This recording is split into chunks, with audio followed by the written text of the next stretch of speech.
Oh, yeah. Senhores, então a ideia hoje é a gente... Deixa eu abrir o chat, quem me acompanha.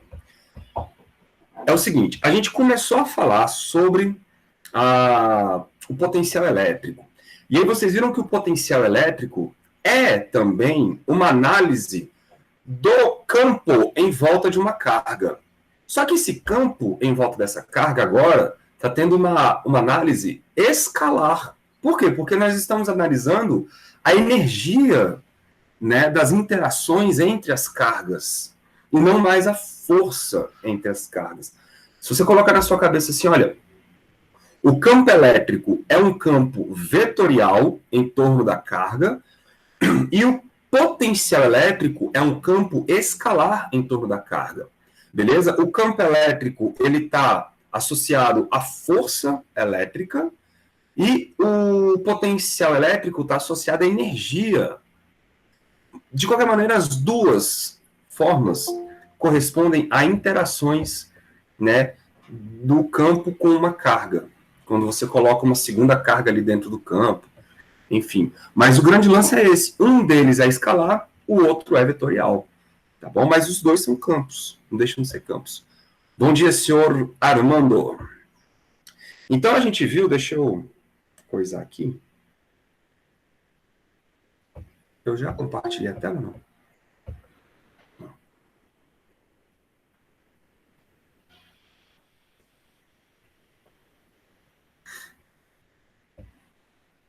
Bom dia, Júlia.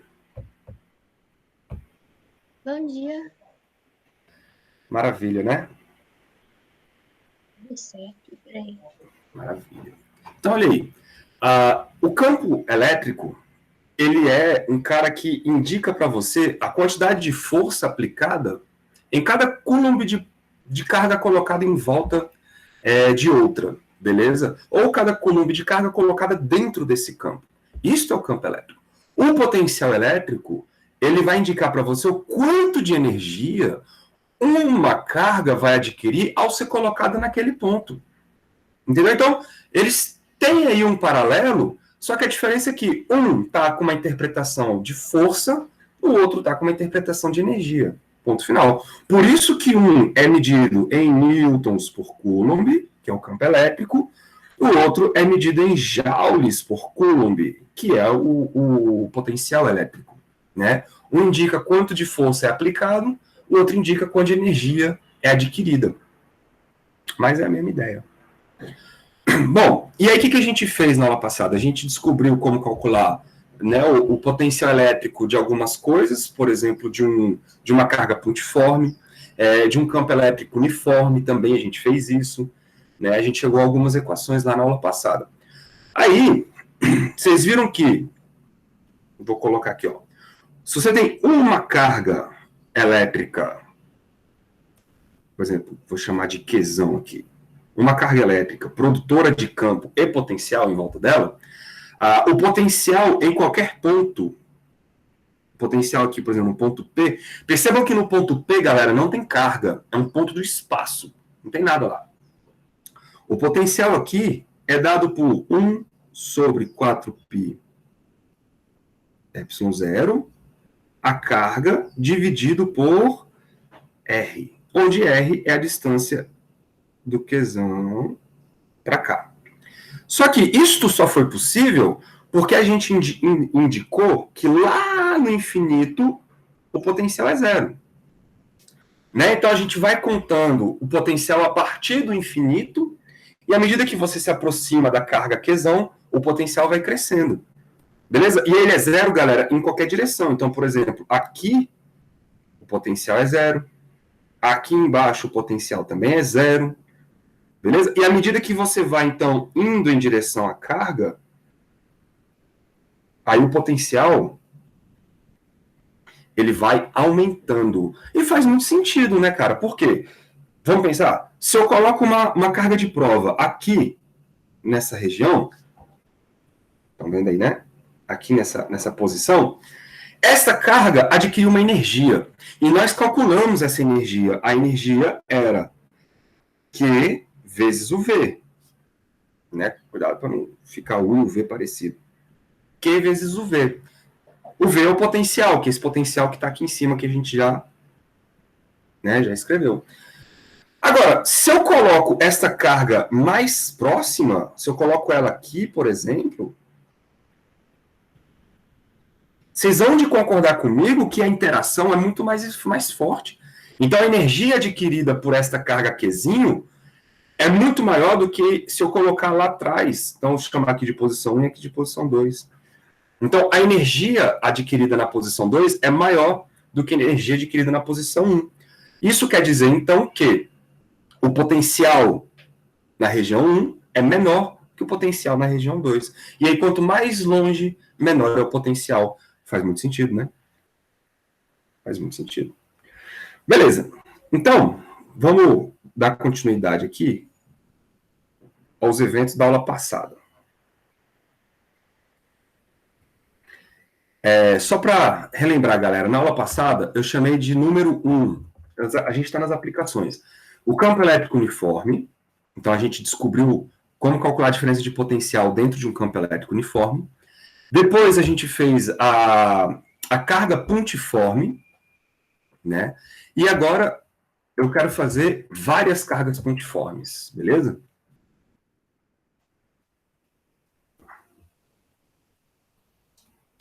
Meu filho, escreva. Então, 3. Continuação, tá? Várias cargas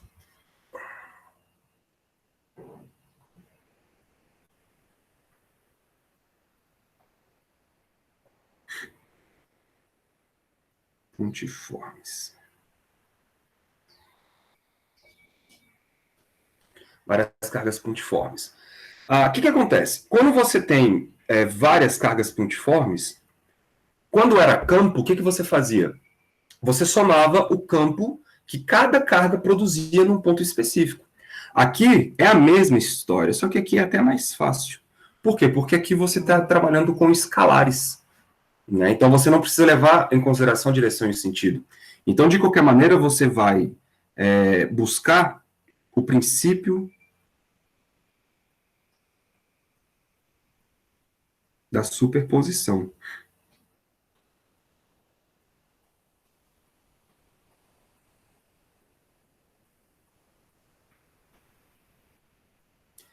O que é o princípio da superposição? Vamos colocar aqui, ó, várias carguinhas.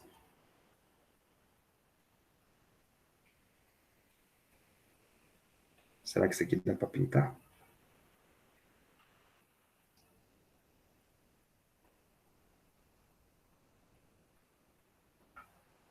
Dá, só não tem essa cor, né? Então, calma aí. Deixa eu fazer outra coisa aqui. Eu sei que essa cor tem.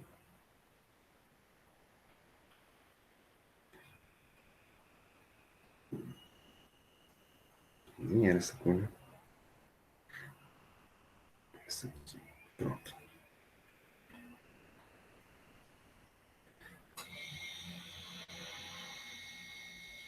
Então, olha só. Eu tenho essa carga aqui, vou chamar de Q1. Aí eu vou colocar aqui uma carga Q2. Vou colocar aqui uma carga Q3. Aí vocês imaginam que tem uma porrada de carga aí nessa região. Uma porrada de carga. Então, aqui é o Q1, Q2, Q3 e assim por diante. Tá bom? O que eu quero? Eu quero saber como que fica o potencial elétrico produzido por essas três cargas aqui, ó, num ponto P.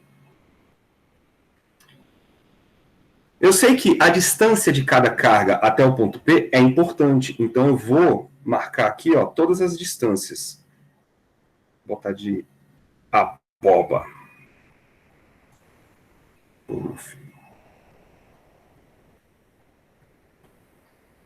Então a distância da carga 1 até o ponto P, nós vamos chamar de R1. Da carga 2 até o ponto P, nós vamos chamar de R2.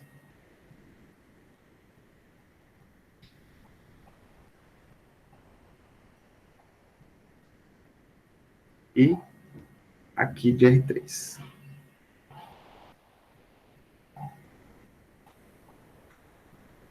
Então, tá lá, ó, R1, R2 e R3. Tudo bem? Bom, como é que você, então, faz para descobrir o potencial no ponto P, cara? Isso aqui é muito importante, tá, galera? Eu estou calculando o potencial resultante no ponto P. E aí, basta fazer o quê? Basta somar o potencial de todo mundo. Então, o potencial resultante no ponto P vai ser o potencial gerado pela carga 1, mais o potencial gerado pela carga 2, mais o potencial gerado pela carga 3, e assim por diante, até a última carga. Né? E vocês vão de concordar comigo, porque se eu colocar uma carga Qzinho em cima do ponto P, ela vai adquirir uma energia. E essa energia ela vai ser tanto maior quanto mais cargas estiverem espalhado em volta do ponto P. Não faz sentido? Por isso que a gente vai somar todas. Agora, na hora que eu somar todo mundo, vocês vão lembrar que como é que fica o potencial da primeira? Vai ficar 1 sobre 4π ε0, não é isso?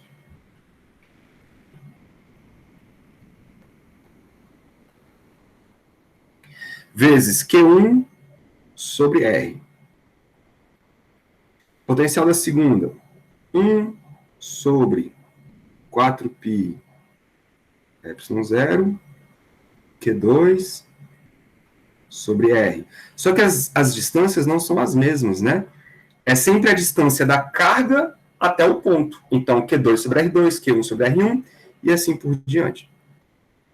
Percebam que o fator 1 sobre 4π ε0 é igual para todo mundo. Então, eu posso vir aqui, ó, e colocar esse cara em evidência. 4π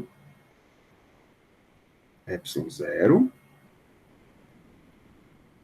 que multiplica Q1 sobre R1 mais Q2 sobre R2 e assim por diante, não é isso?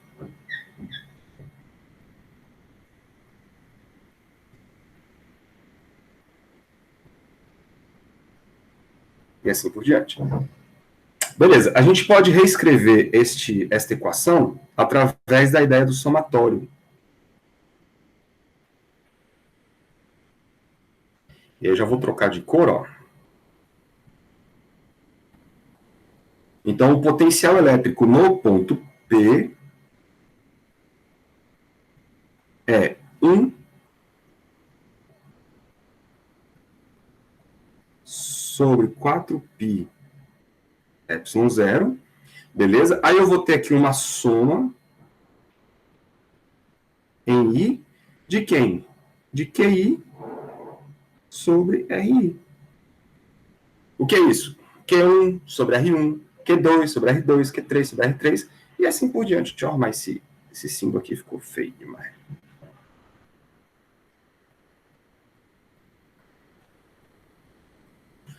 Tranquilo?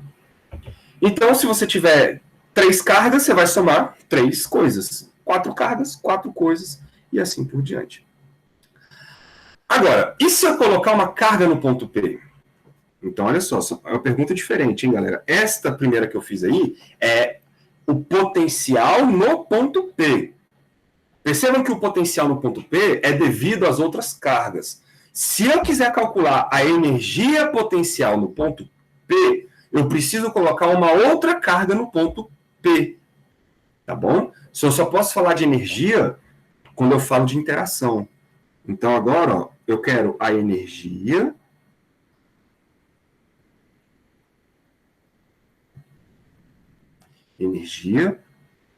potencial, energia potencial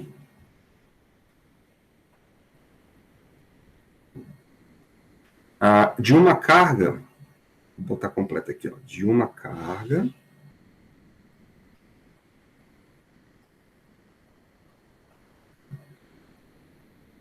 Qzinho no ponto P.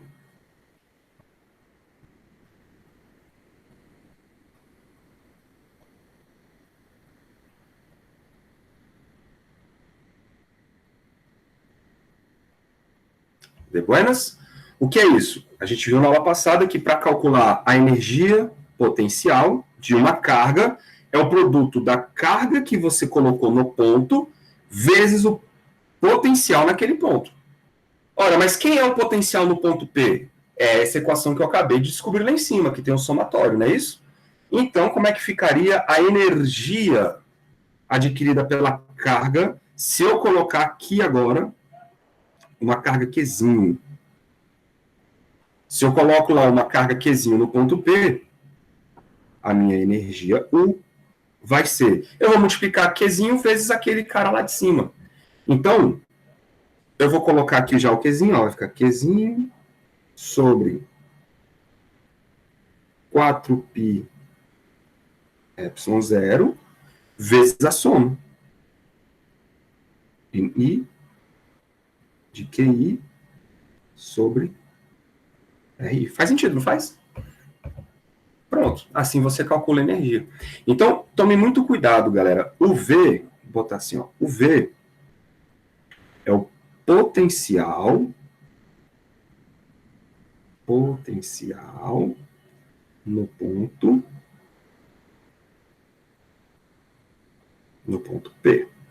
Legal? O Qzinho é a carga elétrica no ponto P. Ora, Diga. então o trabalho vai ser igual ao V? O trabalho? Porque o trabalho...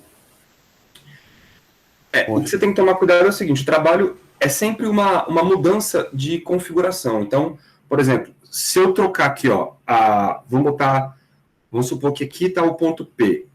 E aí, quando eu coloco a carga Qzinho lá, a carga Qzinho, ela é cuspida para fora e vai até um ponto Q, por exemplo. Tudo bem? Quem seria o trabalho? O trabalho seria, nesse caso, seria o trabalho de P até Q. Vou colocar aqui em cima. Então, seria o trabalho de P até Q, que nada mais é do que a carga que se deslocou vezes a diferença de potencial entre P e Q.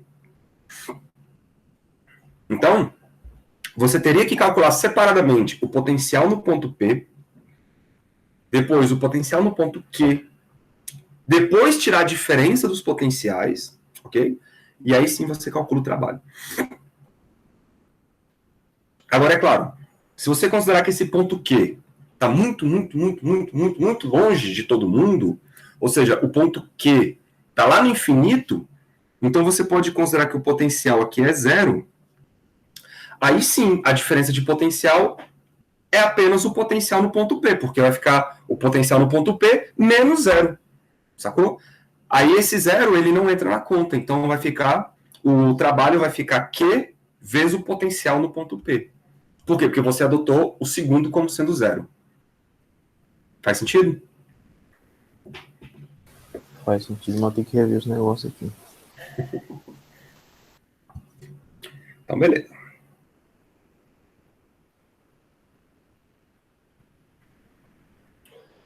Deixa eu apaguei. Não tem problema.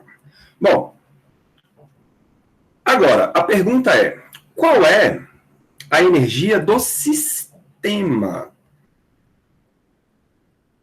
Vocês estão vendo que são perguntas diferentes, galera.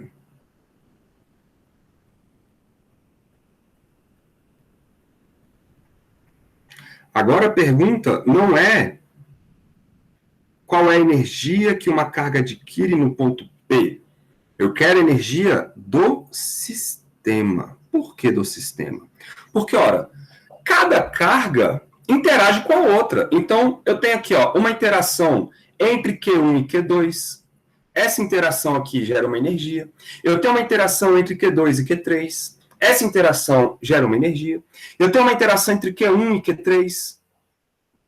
Tudo isso gera energia, né? Tanto é que se eu pego essas três cargas ali juntas e solto elas, deixo elas livres, cada uma foge para um lado, cara. Se todas forem positivas, né? Cada uma foge para um lado. Por quê? Porque existe uma energia da configuração de todas as cargas juntas ali unidas. Faz sentido para vocês, não faz? Só que, para fazer essa conta, eu tenho que tomar um cuidado, porque, olha só, eu sei que a energia entre 2 e 3 depende da distância entre 2 e 3. A energia entre 1 e 2 depende da distância entre 1 e 2.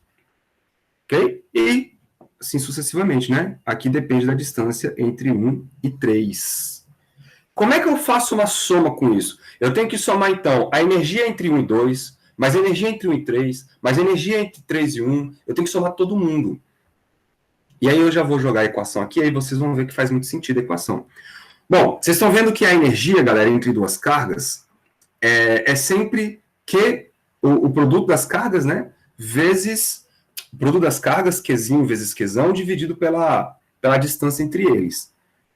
Então, eu vou escrever assim, ó, a energia total vai ser 1 sobre 4π ε0 vezes uma soma.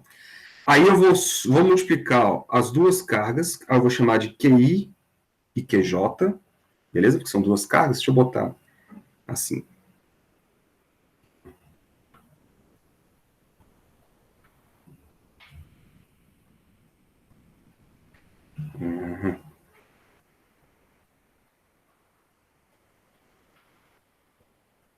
Dividido pela distância entre o I e o J. Beleza? Então, olha o que eu estou fazendo. Eu estou multiplicando as duas cargas e dividindo pela distância entre elas. Né? O 1 sobre 4π ε0 é o mesmo. Por quê? Porque a energia a cada... Cadê? Deixa eu voltar. Ah, não, já tinha escrito e apaguei. A energia entre cada carga, entre cada par de carga, era dado por 1 sobre 4π ε0 vezes o produto das duas cargas dividido pela distância entre elas. Não é isso? Só que aí, quando eu for trocando de carga 1, carga 2, carga 3, carga 1, carga 2, carga 3, aí eu preciso levar em consideração que essas cargas são diferentes e as distâncias também são diferentes. Agora, esta equação aí, do jeito que ela está escrita, ainda não é bom. Por quê? Porque vocês estão vendo que se eu pegar o I igual a 1 e o J, por exemplo, igual a 2, eu tenho a energia entre a carga 1 e a carga 2. Beleza. Mas se eu inverter, eu escolher o J igual a 1 e o I igual a 2, continua sendo energia entre a carga 1 e a carga 2. Então, vocês estão vendo que fazer essa soma do jeito que está aí, eu tô sendo redundante, eu estou somando duas vezes a mesma coisa.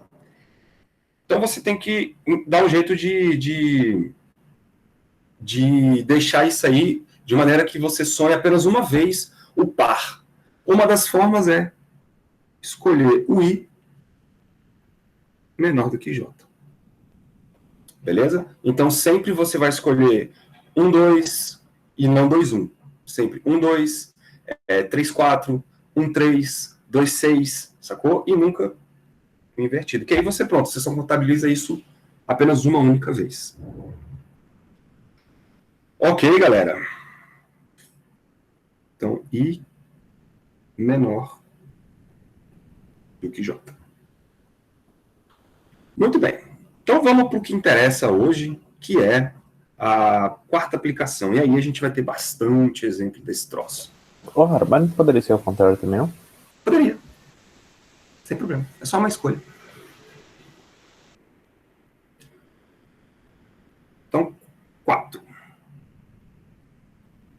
Vamos para as famosas... Que eu acho que é onde vocês ficam de cabelo em pé. Distribuição...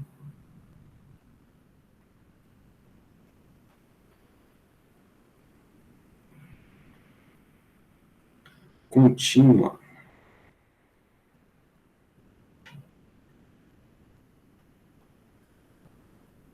De cargas.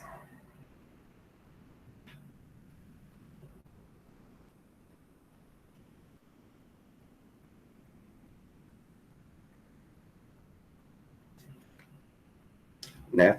Bom, vamos lá. Como é que eu calculo o potencial de uma carga pontiforme?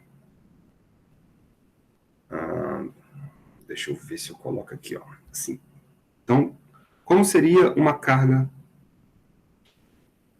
pontiforme? Só para a gente fazer um paralelo.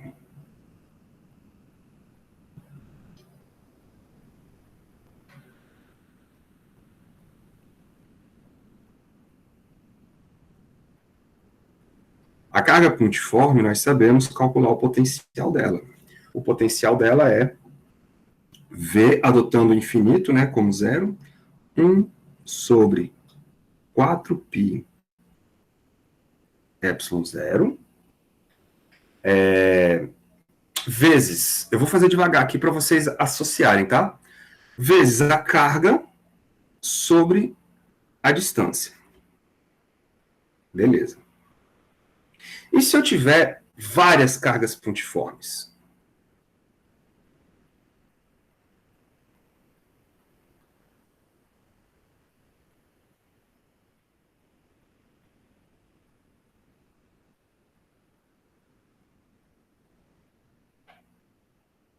Se eu tiver várias cargas pontiformes, eu vou somar o potencial de todas elas. Então vai ser o potencial da primeira, mais o potencial da segunda, igual a gente viu ali no quadro passado. Ou seja, é 1 sobre 4π epsilon zero vezes uma soma. Então, 4π vezes uma soma de QI, não é isso? Sobre RI. Beleza. Só que agora, galera, eu quero não várias cargas pontiformes. Eu quero, porque quando eu falo cargas pontiformes, eu consigo contar elas. Eu consigo falar, olha, eu tenho a carga 1, eu tenho a carga 2, eu tenho a carga 3, não. Agora, eu tenho tanta carga, mas tanta carga, que elas estão distribuídas de maneira que eu vou chamar de contínuas, que é uma distribuição contínua. Então, é como você pegar, por exemplo, uma barra de metal e falar que ali está cheio de carga em cima. Mas para você que está de longe, você está olhando uma distribuição contínua de cargas. E você não consegue contar. Você não consegue falar, olha, Q1 mais Q2 mais Q3 mais Q4. Você não consegue. Beleza? Nesse caso, você tem que passar para a situação da integração, porque você agora considera uma carga infinitesimal, dq, então distribuição contínua. Distribuição contínua.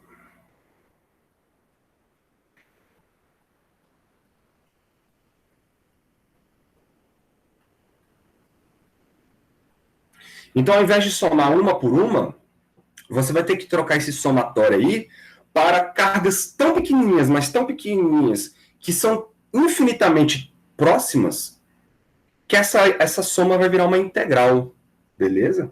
E a integral, ela faz muito sentido ser escrita assim, né? Ó, o potencial, deixa eu botar com a mesma cor.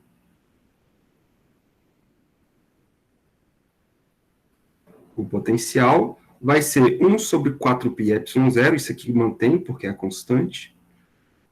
Né? Aí a soma se transforma numa integral. Cada carguinha agora vai ser um elemento de soma, que é o dq.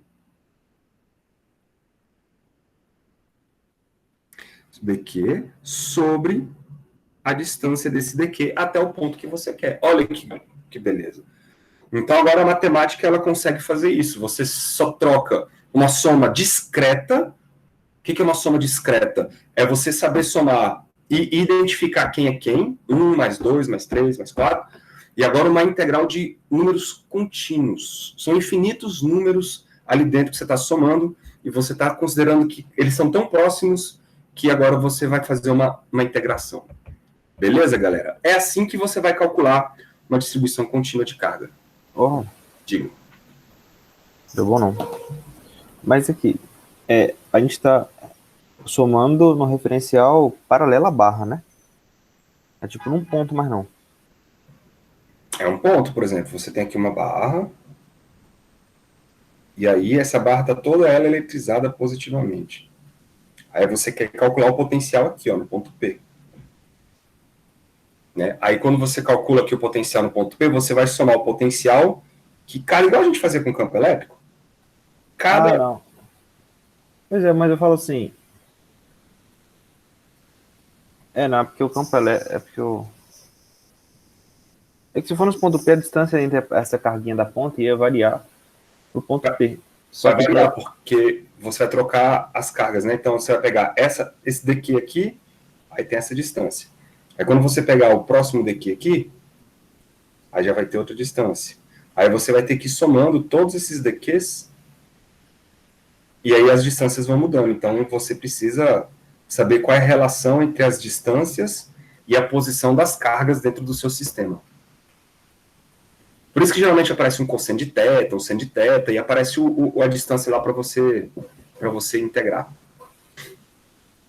Entendi. Mas também tem o seguinte, e se a gente analisar que a linha, né,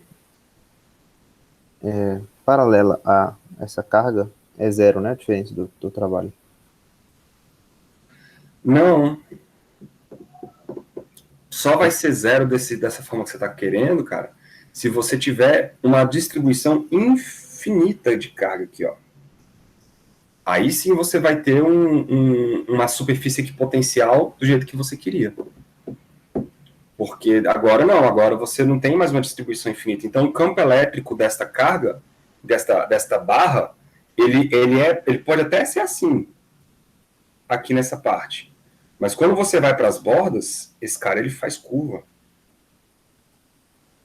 Então você não tem mais uma superfície equipotencial reta. Não nas proximidades das bordas, por exemplo. Então faz o nosso ponto de análise curvar também, né?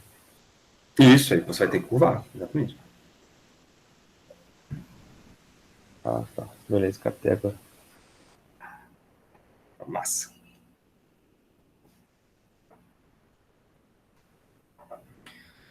Maravilha. Agora aqui tem uma observação, cara. Nem sempre, tá, galera? Nem sempre você vai poder fazer a escolha do infinito ser zero. Tá bom? Nem sempre. Por quê? Porque imagina, se a sua distribuição for infinita, como é que você escolhe lá no infinito é zero? Se lá no infinito também tem carga. Tá entendendo? Então aqui, uma forma da gente resolver o problema é o seguinte, cara. Se eu estou falando que o V é uma integração, então eu posso escolher um dV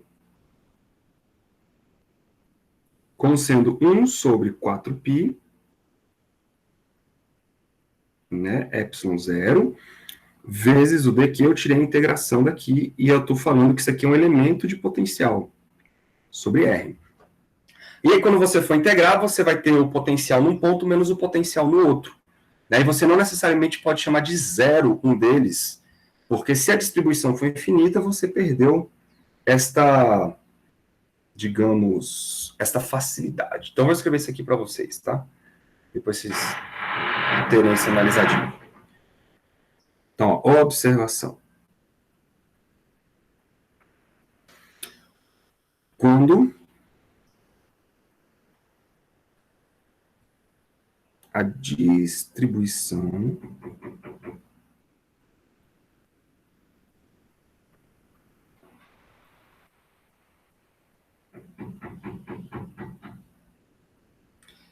de cargas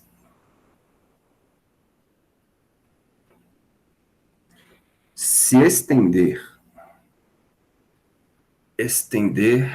é com S, né? Apesar de extensão ser com X, eu acho que estender é com S. Não é isso? Acho que é. Se estender infinitamente, se eu tiver errado, vocês me corrigem. Infinitamente.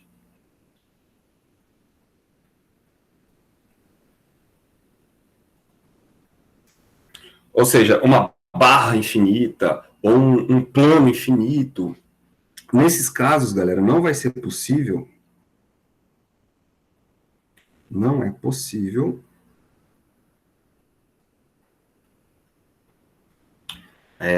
adotar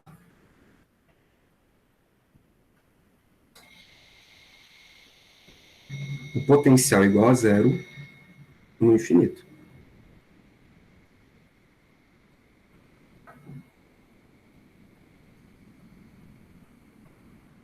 Beleza? Por quê? Porque lá no infinito tem carga. Então, como é que você vai adotar zero? Né?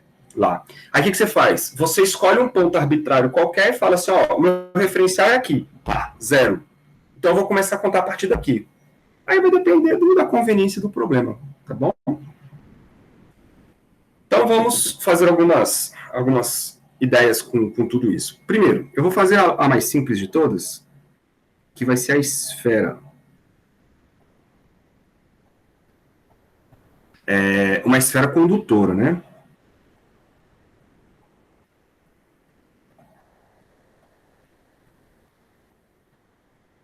Uma esfera condutora carregada. Bom, deixa eu bater aqui uma bolinha. Aqui, deixa eu botar uma bolinha, sei lá, azul. Clarinho. Eu tenho uma bolinha, essa bolinha está completamente eletrizada, e aí a gente sabe que essas cargas elas se distribuem aqui, né, do lado de fora, porque é um condutor.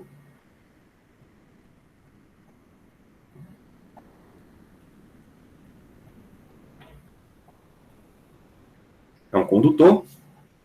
E eu sei que ela está eletrizada com uma carga Qzão distribuída aí nesse condutor.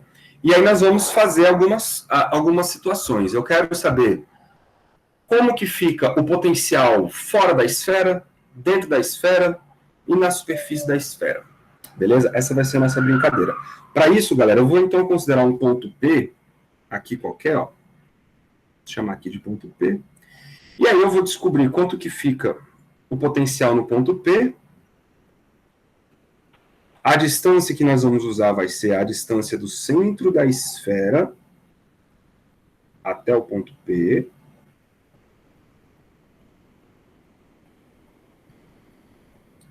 Oxi.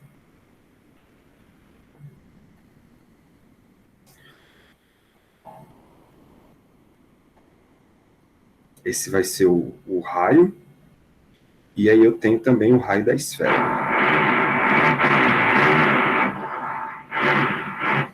Virgem Maria, começou a barulheira. R. Beleza? Então vamos às situações. Letra A. Vou botar isso aqui, letra A. Se você for para uma situação fora da esfera,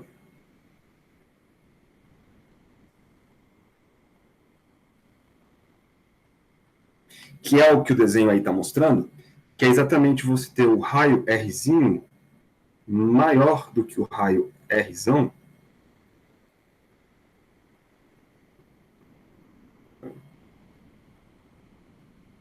Deixa eu só marcar aqui Rzinho. O raio Rzinho maior do que o raio Rzão, o que vai acontecer? Ora, o campo elétrico, você já sabe calcular. Eu vou até botar ele aqui, ó. O campo elétrico no ponto P é 1 sobre 4π ε0, né? A carga que está lá distribuída sobre R. Pronto, lei de Gauss te leva a isso ao quadrado, né? Lei de Gauss te leva a isso. E o potencial no ponto P? O potencial no ponto P ele segue a mesma lógica, beleza? É como se toda esta carga, lembra lá da ideia? Como se toda a carga da esfera tivesse concentrada no centro da esfera, e aí você pode tratar isso como uma carga pontiforme localizada lá no centro. Então, o potencial no ponto P vai ficar 1 sobre 4π ε0 vezes a carga sobre R. Beleza? Como se fosse uma carga pontiforme localizada lá no centro. Então, a única diferença dos dois aí é porque um tem um R quadrado, o outro não tem um R quadrado. Muito bem. E aí, agora, o que eu quero fazer? Eu quero trazer o ponto para perto da carga. Se eu colocar, galera, o ponto P na superfície,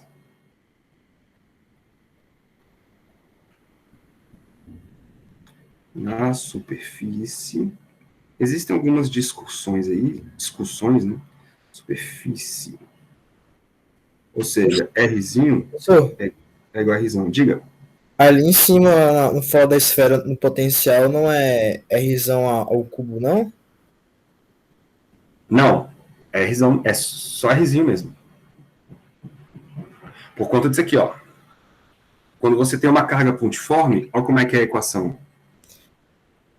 Ah, tá, não, desculpa, não vi, não. Pensei que era o que tava multiplicando, que você colocou, eu lombrei aqui, perdão. De boa. Existem algumas discussões aí, mas assim, vamos adotar o mais aceito. O campo elétrico na superfície, você vai apenas trocar o Rzinho por Rzão, então fica 1 sobre 4π ε0 Qzão sobre R quadrado, e o potencial é a mesma coisa. 1 sobre 4π ε0 Qzão sobre R. Beleza? Porque agora você está em cima da superfície da sua esfera. A coisa vai mudar quando você for para dentro da esfera. Porque dentro da esfera, percebam, existe o problema da esfera ser condutora. Se ela é condutora, dentro da esfera não tem carga. Se não tem carga, o campo elétrico fica zero.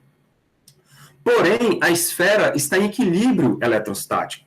Se ela está em equilíbrio eletrostático, é porque todos os pontos da sua esfera, tanto internos quanto da superfície, estão no mesmo potencial. Então, todos os pontos lá dentro vão ter que ter o mesmo potencial. Isso, galera, você pode ver assim, ó. Vocês sabem que o VAB, por exemplo, né, é a integral de E escala ds, né? E escala ds. Então, se você escolhe dois pontos aqui da superfície, vamos colocar aqui, ó, da superfície e outro aqui dentro, por exemplo. Aí você vai ter VA menos VB igual a zero. Por quê? Porque o campo elétrico aqui dentro é zero. Certo? Isso faz com que o potencial no ponto A seja igual ao potencial no ponto B.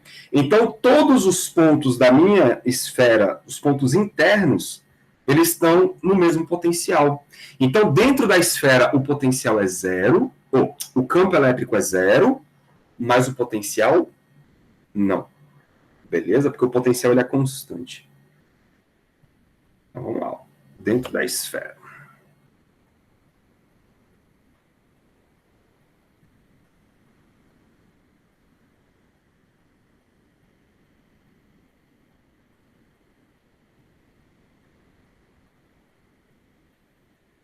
Aí dentro da esfera quer dizer que o Rzinho ele é menor do que o Rzão. É isso? Nesse caso, então, vamos ficar com o campo elétrico dentro da esfera vai zerar. Isso é o que a gente conhece como blindagem eletrostática, né? Ou a gaiola de Faraday. E o potencial, ele vai continuar o mesmo da superfície. 1 sobre 4π ε0 Qzão sobre R. Tudo bem? Se você for fazer um gráfico dessas coisinhas aí, vai dar um negócio mais ou menos assim, ó.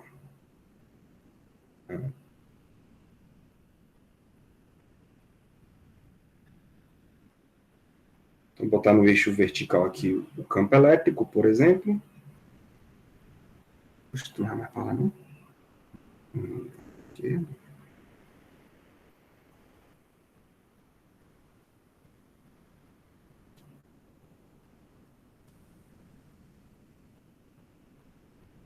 E aqui eu vou fazer o gráfico do potencial. Vou ter que descer um pouquinho.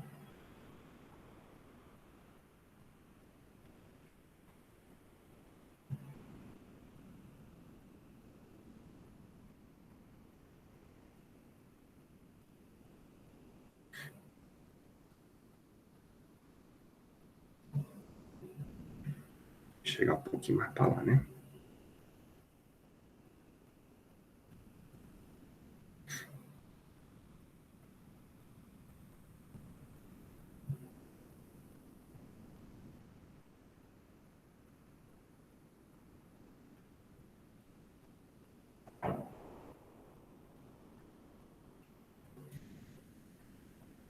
Rapidinho, galera. Só ajeitar isso aqui para ficar bonitinho.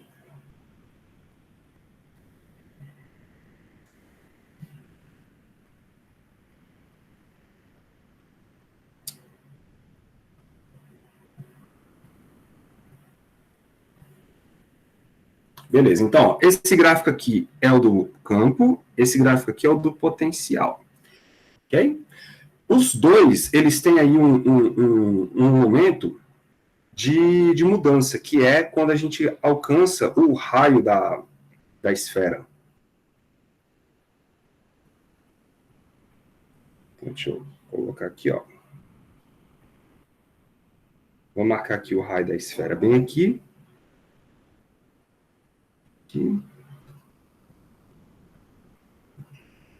E o raio da esfera bem aqui. Oxi.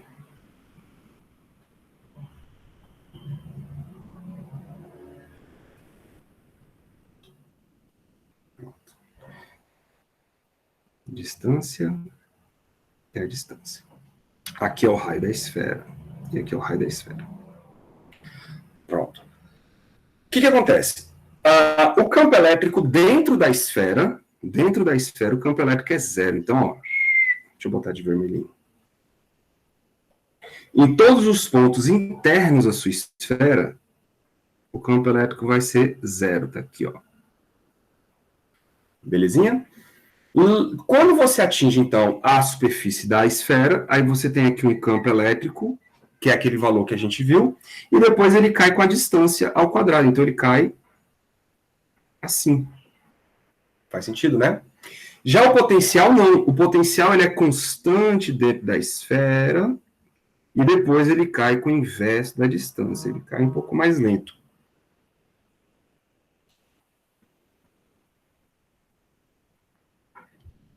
Tudo bem, galera? Esses aí seriam os dois gráficos tanto do potencial quanto do campo elétrico.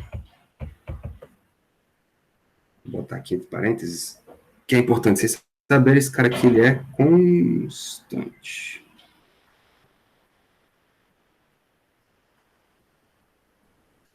Constante.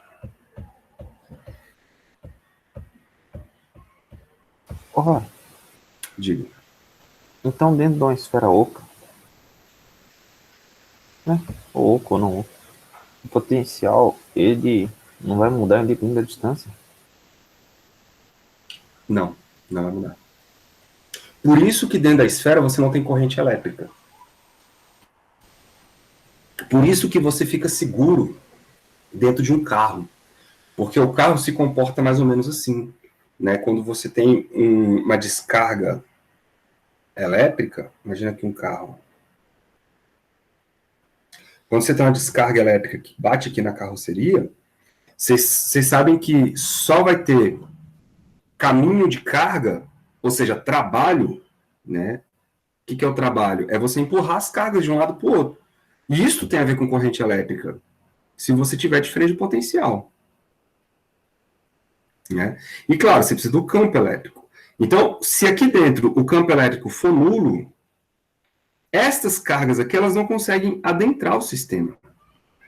Por quê? Porque para elas conseguirem adentrar o sistema, você precisa de diferença de potencial. Se não tem diferença de potencial, não tem por que razão as cargas irem para aquele lugar. Né? E se elas não vão para aquele lugar, não tem corrente elétrica. É assim que funciona a blindagem eletrostática. Bonito, né? Então, pera, esse negócio é muito doido. Se a gente tivesse, imagina agora, se a gente tivesse numa bolha, debaixo de água, né? Da água. E alguém tacasse um fio lá. Quem tá dentro da bolha não tomaria o choque? Se for uma bolha de metal, não. É, ou de água, né? Que conduz a água. Tem que ser alguma coisa condutora. Isso. É. Isso. Já viu aquele filme... acho que é um filme da Disney, um filme adolescentezinho. Acho que é Aprendiz de Feiticeiro, sei lá. Que o moleque fica dentro da gaiola e tacando relâmpago em cima dele. Eu já ouvi falar da gaiola do Faraday lá. Ele botou o bebê lá e tal. Mas esse negócio tá conduzindo. Mas não vai para dentro. Ele se espalha para fora aqui, ó. Toda a carga, ela vem por fora aqui, ó. Então cria tipo um campo de força aí? É tipo um campo de força. Por isso que a gente chama campo. É o campo elétrico. Porque o campo elétrico ele só vai ter diferença aqui, ele só vai existir aqui, ó, entre esses pontos externos. Por quê? Porque a sua carga vindo para cá, ela quer ir para o chão. Ela quer ir para o chão. Por quê? Porque existe uma diferença de potencial entre a superfície do carro e o chão. O que importa é você ter diferença de potencial.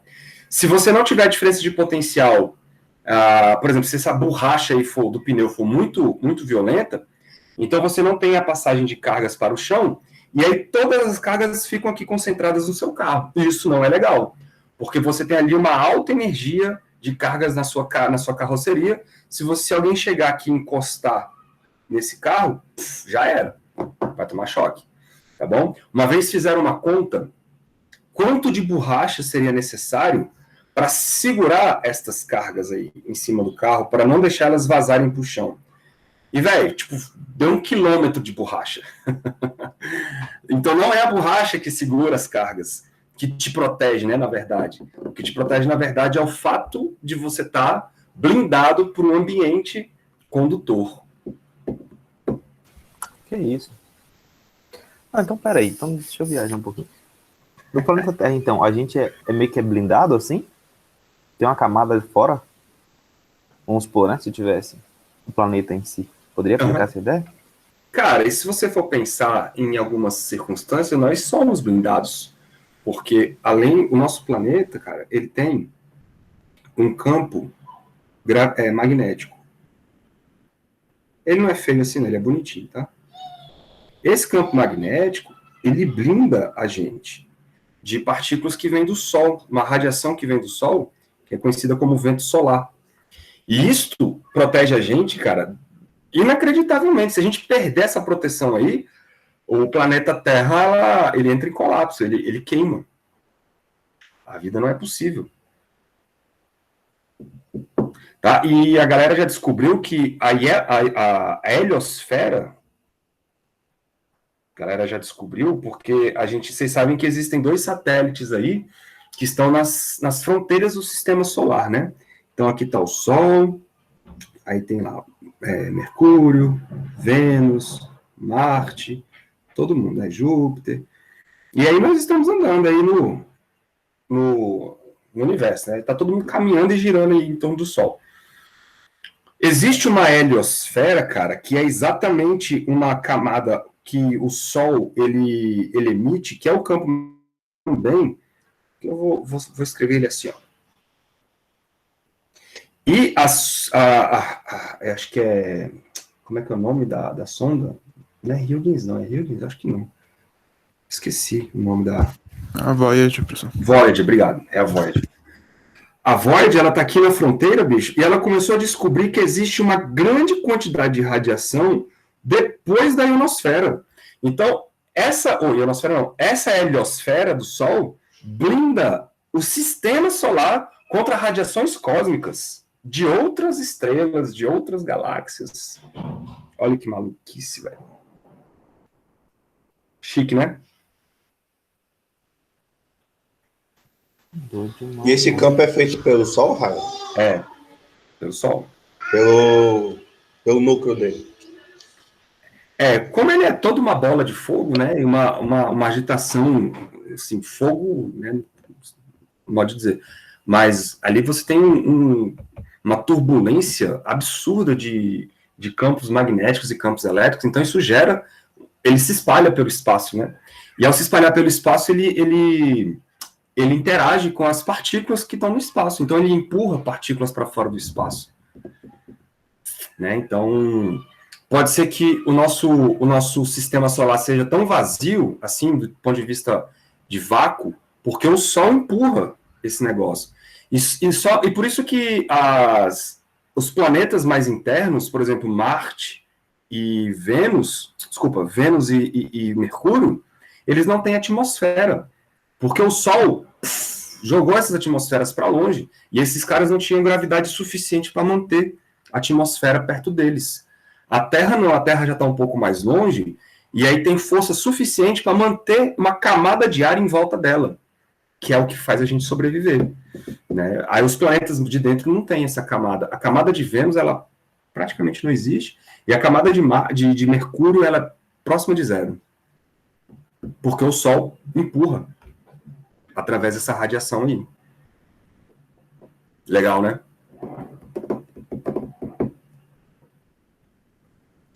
E por que Marte não tem também a atmosfera? Porque ele é menor. Mas ele já teve. Mas ele tem. Ele tem. Só que ele, a atmosfera dele não é tão volumosa quanto a nossa. Tanto é que tem que o bichinho lá voou, né? O Ingenuity, sei lá que diabo é. Ele voou. Voou como? Com hélice. Se ele voou é porque tem atmosfera. Então existe atmosfera. Só que como Marte é um planeta menor, então a gravidade dele não é tão violenta a ponto de segurar ali as partículas. A velocidade de escape é menor, sem contar que Marte hoje não tem oceanos para produzir atmosfera, para produzir oxigênio, né? Para ter ali para produzir gás, digamos assim. Ele é uma pedra aparentemente inerte. Então, o que tem de atmosfera lá é poeira do próprio planeta. Né? Ou de coisas que já vieram antes. De coisas que já vieram antes. Top demais. Chique. Isso é muito bom, velho.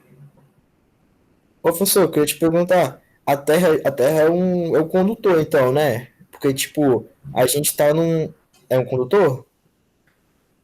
Porque a gente tem uma reatório de elétrons, né? Aí, tipo, se a gente pensasse, se a gente for para dentro da Terra, teria que ter um potencial constante também, no caso. Não constante assim, aproximadamente, no caso.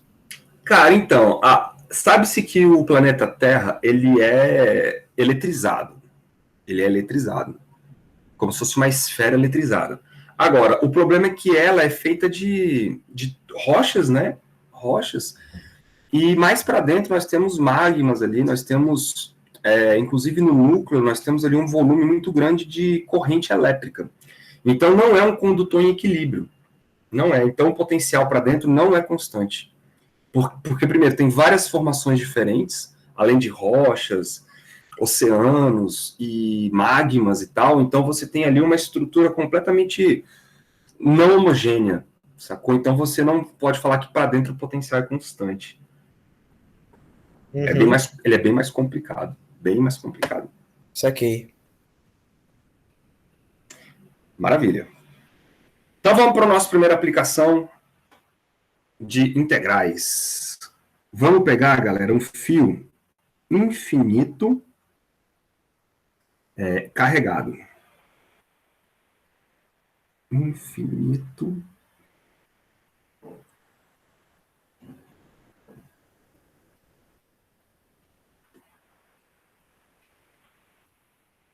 carregado. Então, deixa eu tentar desenhar um fio aqui.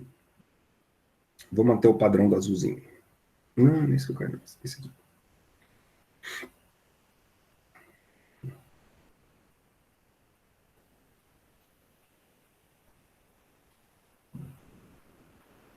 Eu acho que aqui era bom ficar escuro.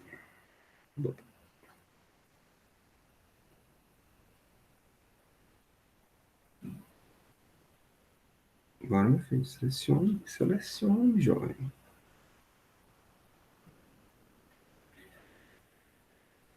Tá vendo? Tem hora que o trem... Ai, porque eu tô com outra coisa aqui ligada.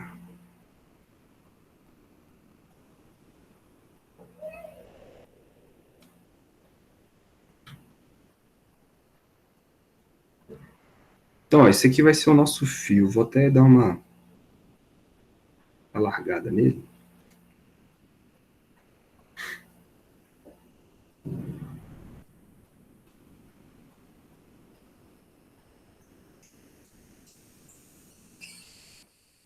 Imagina que isso aqui, galera, é um fio infinito, beleza? E aí dentro dele, né, tem aí uma distribuição de cargas. Vamos considerar positivos para não ter que ficar carregando o sinal de menos. Então, e ele se estende tanto para cima quanto para baixo, tá bom? O que eu quero aí? Eu quero 2 pontos. Existe o ponto A, que eu vou colocar aqui, por exemplo, e o ponto B. Eu vou botar aqui desalinhado só para a gente poder fazer as setinhas.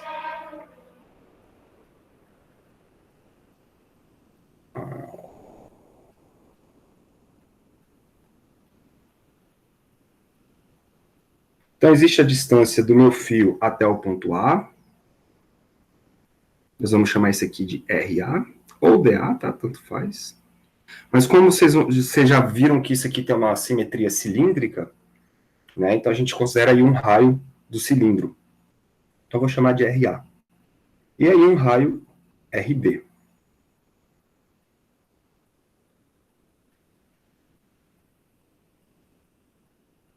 Então, vou botar aqui, ó.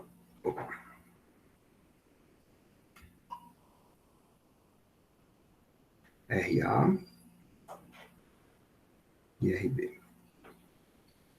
Vocês concordam comigo que deve existir uma diferença de potencial entre os pontos A e B. Por que deve existir uma diferença de potencial entre os pontos A e B? Porque se eu soltar uma carga no ponto A positiva, ela provavelmente tende a correr para o ponto B. Beleza? Então, existe uma diferença de potencial entre os pontos A e B. E aí, é essa diferença de potencial que nós vamos calcular now. Então, como é que eu calculo uma diferença de potencial nesse tipo de situação? Aqui a gente pode se valer, galera, de uma coisa que a gente já fez. Por quê? Porque vocês concordam comigo. Ah, professor, você também não pode usar aquela história da soma de todos os DQs? Até pode, velho. Mas existe um caminho bem mais fácil, que é esse aqui, ó. A diferença de potencial entre os pontos A e B. Caso você já saiba o campo elétrico, você pode se valer da integral do campo escalar ds, que a gente viu na aula passada, entre os pontos A e B. Então, se você sabe o campo elétrico, usa essa equação aqui que você sai mais rápido do problema. Então, se você não souber, aí você tem que ir na unha, né? Então, vamos lá. Bom, quem é esse campo elétrico aí? Antes de qualquer coisa, como nós estamos aqui numa situação de ponto A e B, e aí tanto faz a trajetória que você toma entre A e B, porque você vai sempre pegar a componente do ds na direção do raio, isso vai ser o nosso dr. A gente já viu isso na aula passada, então vou ser um pouquinho mais rápido aqui, ó. O VAB, ele vai ser a integral entre A e B,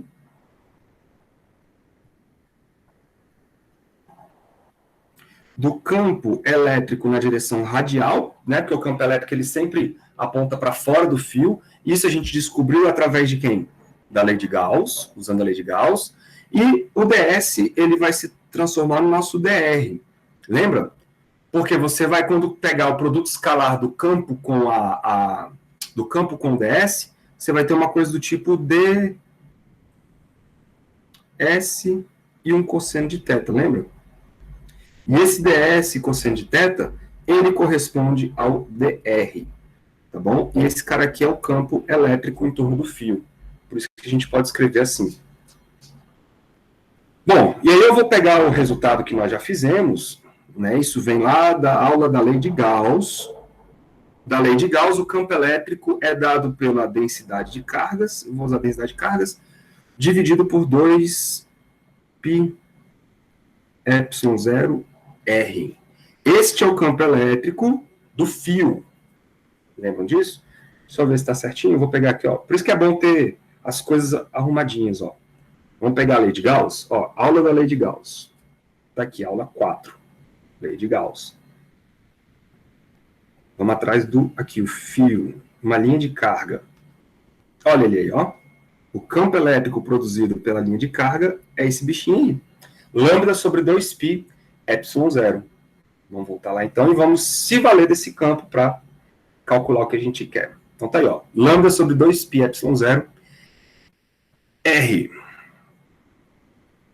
Então VAB é igual integration de lambda sobre 2π ε0R dr. Né? Tira aí as constantes. Vai ficar lambda sobre 2π ε0 vezes a integral de dr sobre r. Entre os pontos A e B. E essa integral aí a gente sabe fazer, né, cara? Essa integral aí é exatamente o logaritmo. Então fica VAB é igual a lambda sobre 2π epsilon zero. Aí fica o logaritmo de R entre A e B. Já vou fazer direto, fazer aqui os limites. Fica o logaritmo de RB dividido por RA, né? Porque você vai ter o logaritmo de um menos o logaritmo do outro, e aí isso vai dar a divisão entre RA e RB. Percebam que aqui agora eu não posso adotar o potencial infinito, o potencial zero, quando o RB tende ao infinito. Então deixa eu escrever isso aqui, ó. Não podemos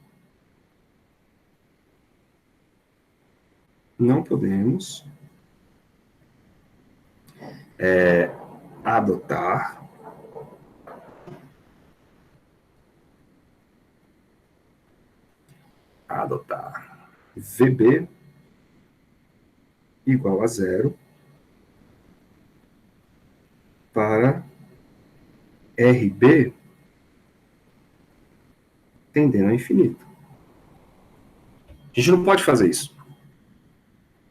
Por quê? Porque você não pode falar que lá é zero. Apesar de que você pode escolher qualquer lugar como zero, não é conveniente você adotar o zero no infinito. Porque se você adota o potencial zero no infinito, não faz sentido. Porque se você coloca infinito no lugar do RB, olha que doido, cara. Se você coloca infinito no lugar do RB, você estoura com o logaritmo. E não tem como você falar que o potencial lá é zero. Não faz o menor sentido. Entendeu? Então, qual é a saída? A saída é o seguinte. Nós vamos escolher um ponto arbitrário. Então, escolhendo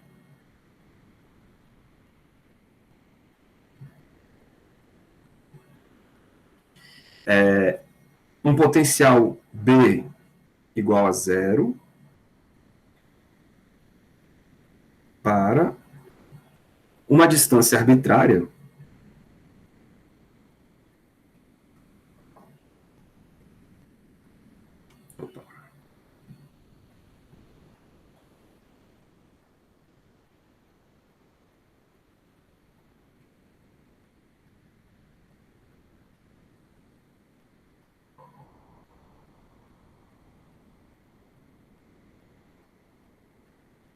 arbitrária. Aí eu vou chamar aqui um RB, como vai ser a minha escolha de referencial, vou chamar de R0. Beleza? Só o nome. Quando a gente faz isso, o potencial no ponto B é zero. Beleza? E aí, isso quer dizer que o potencial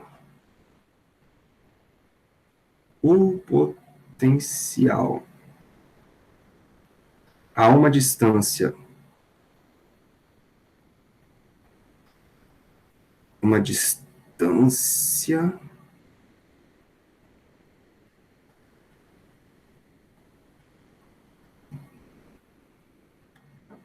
R qualquer, beleza? Vai ser dado por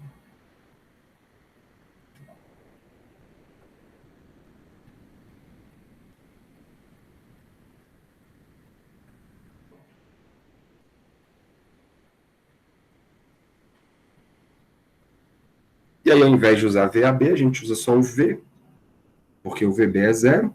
Legal? Lambda sobre 2π epsilon zero vezes o logaritmo do R0, que agora o RB virou R0, que é uma distância arbitrária, sobre o R. Então, a única variável aí do meu problema é o Rzinho lá de baixo. Beleza? Ele que vai ser a minha variável. O R0 de cima, ele é um referencial. Então, você adota um referencial e dali você faz as contas. Legal? Bora mais um.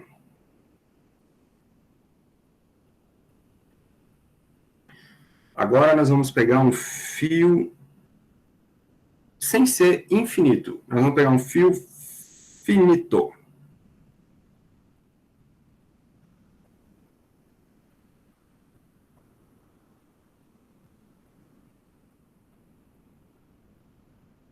Um fio finito carregado. Imagina então, galera, eu vou fazer de novo aqui um desenho. Rapidão.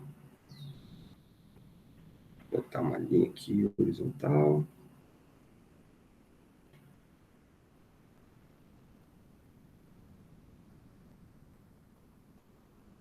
Duplico.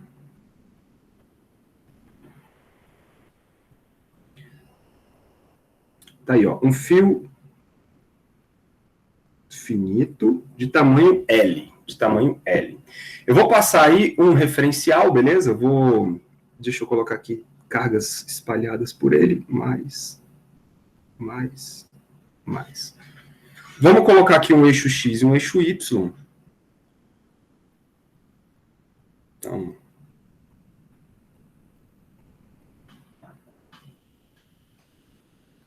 aqui, ó. Vou botar um eixo Y aqui.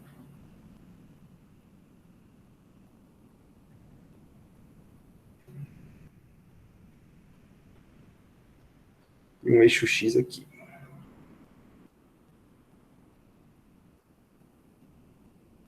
Ora, Diga. na equação do sino, tipo, a gente adotou como se partisse do ponto RB como referencial e o Rzinho que ia variar em relação ao RB? Isso. Não, na verdade, esses R's aí são distância em relação à carga, tá? Não, pois é, mas o RB ele é fixo, né? O R0 é fixo. Ele é R0? fixo.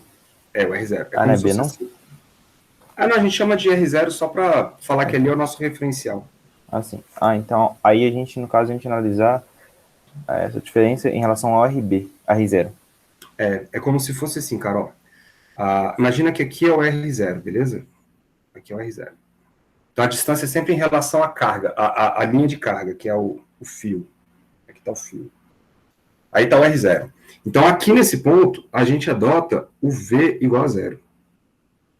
Beleza? Aí, eu quero saber quanto que vale o potencial aqui. Aí, aqui é um R. Aqui é um R. Aí, tu sabe que se aqui o potencial é 0, aqui vai ser outro valor de potencial. Provavelmente negativo. Se você adota... eu quero saber quanto que é o potencial aqui, ó, a uma distância R agora. Aí você está sempre considerando as distâncias em relação à linha. Mas o potencial, por exemplo, aqui seria 10 volts, por exemplo. E aqui seria menos 10 volts. O potencial ele é contado a partir daqui. Mas as distâncias são contadas a partir do fio. Sacou? Entendi. Deixa eu apagar aqui. Então tá, então aqui é o eixo Y, aqui é o eixo X, beleza? E nós vamos calcular, galera, quanto que vale o potencial num ponto P localizado aqui, ó. Eu quero um ponto P aqui, no eixo Y. Percebam que você pode escolher o ponto P onde você quiser. Lembra lá do campo elétrico? É a mesma coisa. Eu posso escolher o ponto P aonde eu quiser. O grande lance aqui é o seguinte... O grande lance aqui é que eu não preciso levar em consideração a inclinação das coisas. Por quê? Porque o potencial não é um vetor. Não é um vetor. Então, eu vou apenas somar potenciais produzidos pelas cargas, que eu vou chamar de dQs aqui, né? Então, eu vou pegar um dQ aqui qualquer.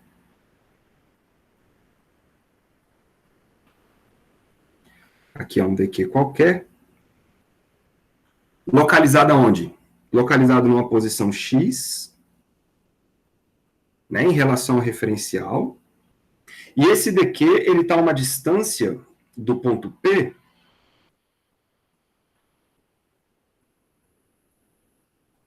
que nós já sabemos quanto vale.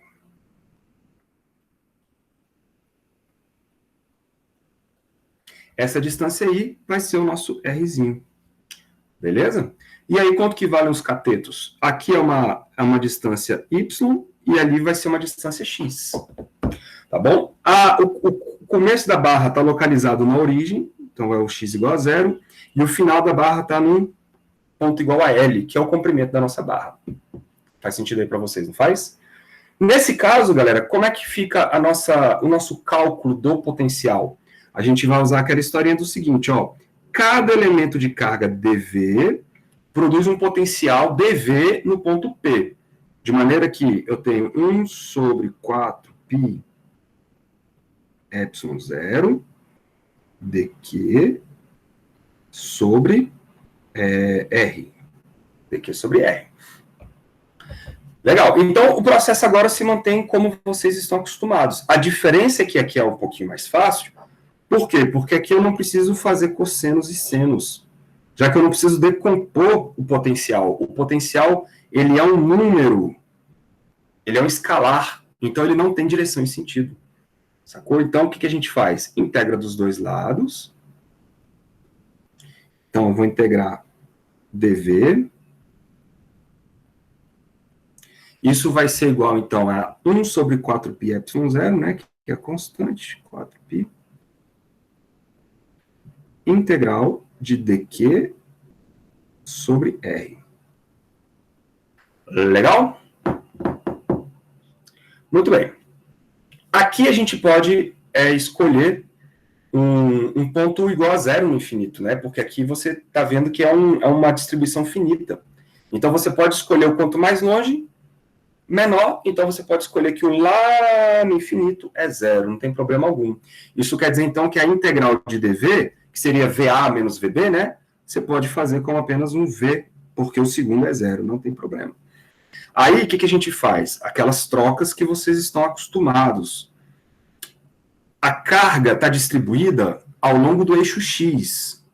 Então, esse daqui aqui, ele corresponde a lambda dx. Não é isso? Que é a densidade de cargas dentro de um elemento de carga dx, ali, um elemento de distância dx, onde esse dq ocupa. E o R, quem é o R? Teorema do titio Pitágoras, y² mais x² elevado a meio.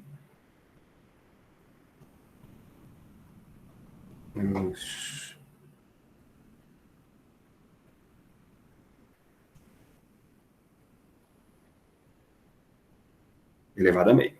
Beleza? Então vamos botar essas informações. Vocês estão vendo que agora não tem cosseno, não tem um seno. Então esse R não vai ao cubo mais. Esse R ele continua somente elevado a meio. Então fica aqui lambda sobre 4π ε0 integral, o dq virou dx, e aqui nós vamos ter y² mais x² elevado a meio. E eu estou somando aonde agora? Eu estou somando em dx. Se eu estou somando em dx, eu estou indo de 0, que é onde a minha barra começa, até L. Legal? Quando você estava somando em dq, você estava indo de 0 até o qzão, que é a carga total. Agora você está indo de 0 a L, porque você mudou a variável de integração. Tá? Então, o problema, galera, calcular esta integral aí, você teria que fazer uma substituição, se eu não me engano, trigonométrica e tal. Então, a gente vai pegar aí o resultado tabelado. Vou botar aqui o resultado e depois a gente só copia.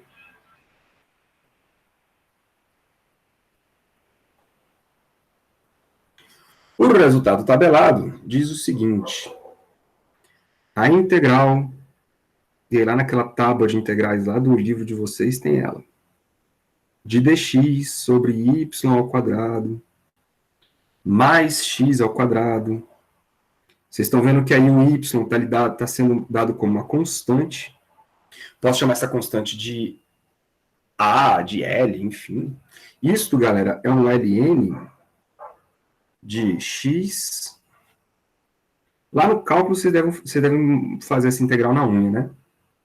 Menos, aqui a gente só quer o resultado. Menos a raiz de x² mais y². Tá bom? Então, vamos ver lá como é que vai ficar. Voltando, então. V é igual a lambda sobre 4π ε0 vezes a integral vai dar um ln de x menos a raiz de x quadrado mais y quadrado. Legal? Só que isso tem que ser integrado de 0 a L. Então, beleza. Agora vamos botar os limites de integração. V é igual a lambda. Então, vou botar aqui em cima. V é igual a lambda 4π epsilon zero. Quando eu botar o primeiro limite, vai ficar aqui, ó. Vou fazer com calma. No lugar de x entra L, menos L quadrado, mais y ao quadrado. Legal? Então, esse aqui é o primeiro limite. Então, menos agora o Ln. Vou botar o x igual a zero. Quando eu botar o x igual a zero, esse x aí primeiro vai embora. Vai ficar um menos Ln, galera. Aqui é o mais, tá? Desculpa. Aqui é o mais. Aqui é o mais. Mais. Então vai ficar menos um Ln de raiz de y ao quadrado. E a raiz de y ao quadrado é o próprio y, né? Fechar aqui. Pronto. Então agora você faz a ideia da subtração de logaritmos, isso dá lambda sobre 4π epsilon zero, que multiplica um Ln do de cima, que é L. Opa. Mais raiz de x ao quadrado mais y ao quadrado dividido por y. Pronto. E esse aí vai ser o potencial em torno da barra. Eu vou até mudar de cor. Opa.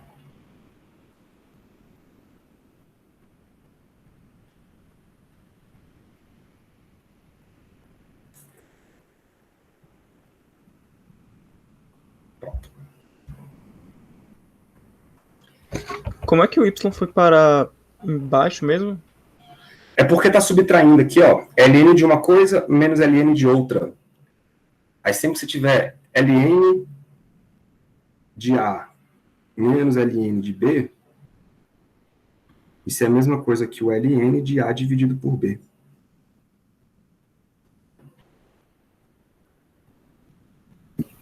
Entendi. Nossa. É, rapaz. E por...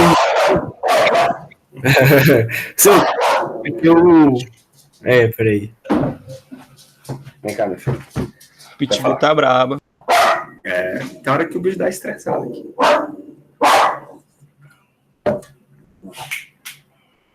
Tá elétrico hoje. Diga lá. Professor, por que ficou um x quadrado lá na fórmula, lá no vermelho? Se não tinha botado um L. Onde tinha x quadrado virou L? É. Ah, por conta do limite de integração. Não, onde L virou X, professor. Lá no último. Ô, filho. Aí, calma aí, isso aqui foi falha nossa.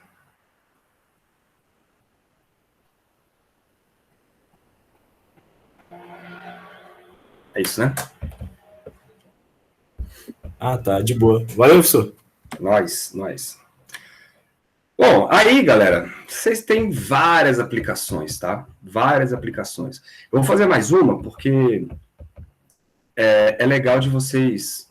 Eu vou ter que fazer mais duas, porque uma é continuação da outra. E aí, na aula que vem, eu falo sobre esse negócio aqui de campo potencial.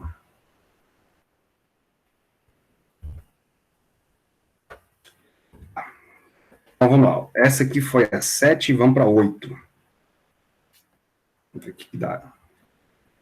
O que dá para a gente fazer aqui.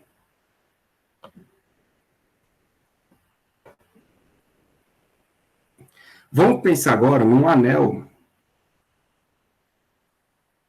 carregado.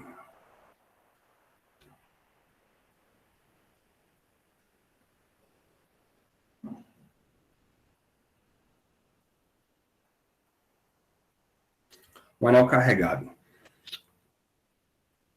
Deixa eu desenhar. Isso é uma das outras coisas que eu vou sentir falta também, velho. Desenhar não é minha praia, mas aqui dá para roubar, né?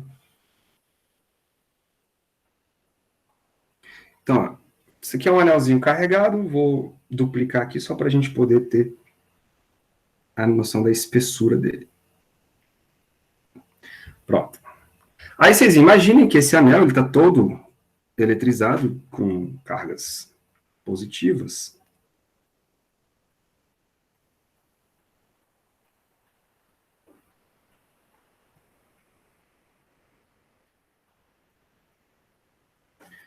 Legal? E a gente vai querer descobrir quanto que vale o potencial num ponto P localizado aqui, ó, no eixo que corta o centro do anel. Então, deixa eu colocar uma linha para a gente ter essa noção que está cortando o centro do anel.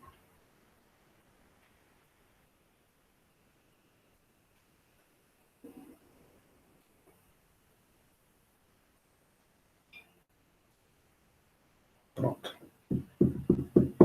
Legal? Essa distância aqui, ó, aqui é o x igual a 0, beleza? X igual a 0.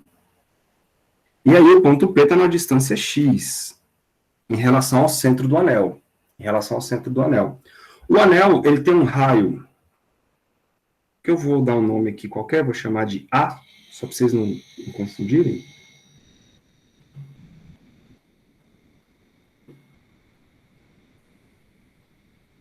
Então, o raio do anel aqui vai ser A.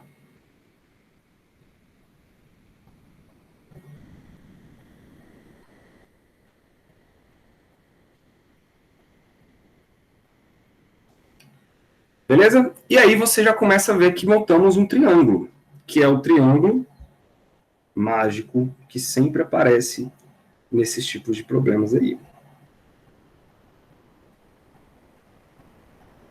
Acho que vai ser melhor.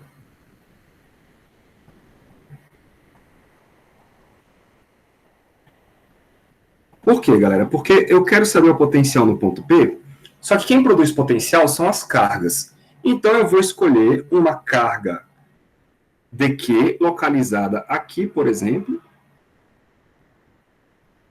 né? E a distância desta carga dq até o ponto P é o que a gente chama de R. Esta aqui é a distância, R. Surgiu aí de novo como não? Um triângulo retângulo. Um triângulo retângulo. Beleza, nesse caso, de novo, a gente pode associar o potencial igual a 0 no infinito, não é isso? Se a gente pode fazer isso, então quer dizer que o potencial, ele, na verdade, nada mais é do que a soma, né? Tem aqui uma constante 4π, vai ser uma soma de todos os dqs dividido pelos r's, né? A distância de cada carga até o ponto P, e aí vocês vão ver que aqui o negócio vai ficar arrumadinho, porque olha só, esse R, de novo, vocês vão usar o teorema de Pitágoras. Legal? E aí, ao usar o teorema de Pitágoras, vocês vão escrever assim, ó, V é igual a 1 sobre 4π ε0, uma integral de dq sobre a raiz quadrada, eu vou botar assim, ó, a ao quadrado mais o x ao quadrado elevado a meio. Isso ficou bom, porque, pensa, à medida que você vai escolhendo cargas em torno do anel, o valor do x não muda por conta da simetria, e o valor do raio não muda do anel. Então, essa integral aí vai sair de dentro da integral o a e o x. Eu tenho apenas uma integral em dq. E uma integral em dq é uma soma de 0 a q. Ou seja, vai dar a carga total. Então, aqui não tem muito segredo. Aqui o potencial gerado pelo anel lá no ponto P vai ser o Qzão dividido por 4π. Então, Qzão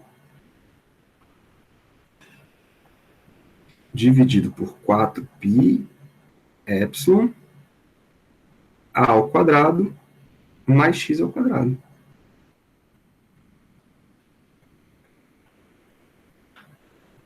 Elevado a meio. Deixa eu centralizar esse aqui. Legal? Simples esse, né? E ele é simples por conta de quem? Por conta da simetria, porque todas as cargas estão na mesma distância do ponto P. Percebam que esse cara só é simples, galera, porque o potencial ele é escalar. Se ele é escalar, eu não preciso levar em consideração a componente do campo no eixo X. Lembra? Era isso que dava confusão, dava problema lá no campo. O potencial não tem isso. É só uma soma de números. Então, se você tem a mesma distância, todas as cargas vão na mesma distância, então a soma fica muito mais fácil de ser feita. Bom, aí agora a gente vai para o cara que precisa desse resultado aí, que é o disco. Porra. Vou falar. Então, para visualizar isso aí, seria tipo um disco com uma covinha no meio. Que tipo assim... Porque quando você fala em anel, você pensa num aro fino, bem fino, de dimensões desprezíveis. Tá? Porque aí o disco vai ser esse cara que eu vou fazer agora. Não é anel. Não, eu falo assim, mas pra gente ver o campo dele, por exemplo, o potencial ia ser mais forte se fosse alinhado com a circunferência, não? Como assim? De ver se ele tá nesse ponto P centrado, imagina que ele estaria sobre o anel, alinhado com alguma... Você diz mais aqui pra cima, assim? Tipo, aqui? Tipo, alinhado com esse dequezinho aí.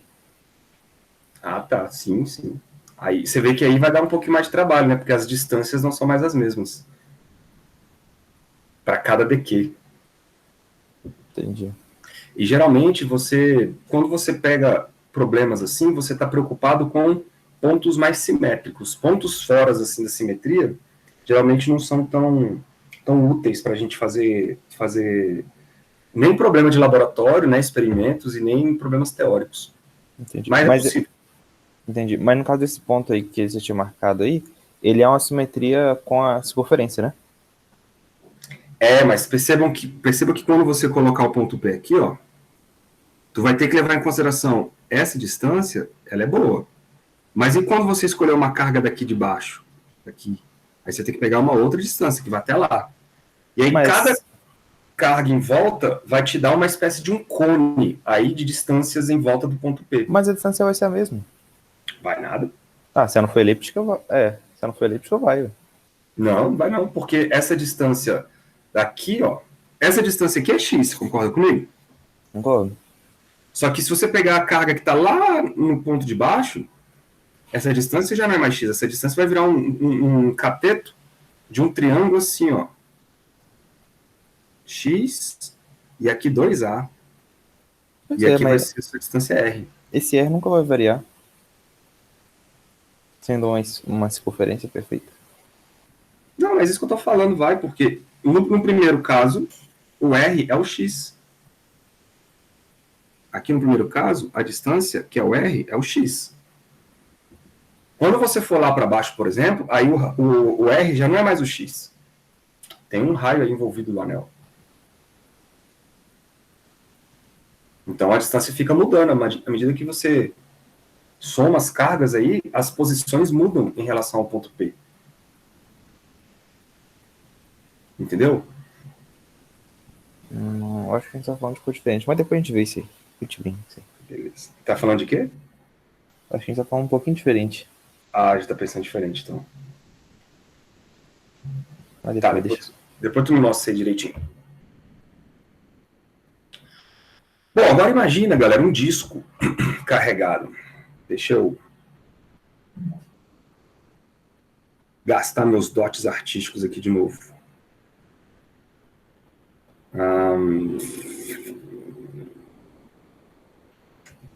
esse aqui. Agora eu vou querer um disco. Vou posicionar ele aqui, marromeno. Deixa eu bloquear essa relação de proporção e vou duplicar. Opa. Beleza. Por que eu quero duplicar? Porque o disco, galera, ele está todo eletrizado. Só que o disco, ele nada mais é do que a formação de vários anéis, não é isso? E por ser a formação de vários anéis, eu vou escolher um anel aqui aleatório.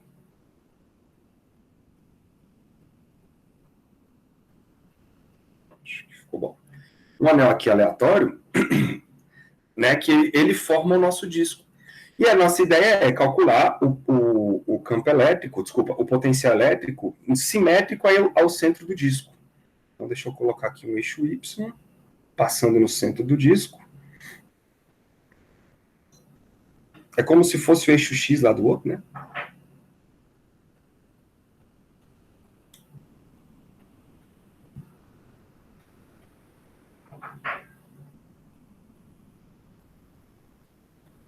Acho que tá bom.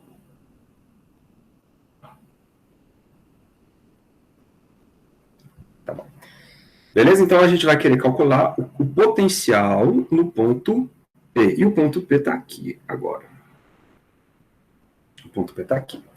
Então, o que a gente faz? O disco, lá embaixo, ele está todo eletrizado. Então, ele tem cargas distribuídas por toda a extensão dele.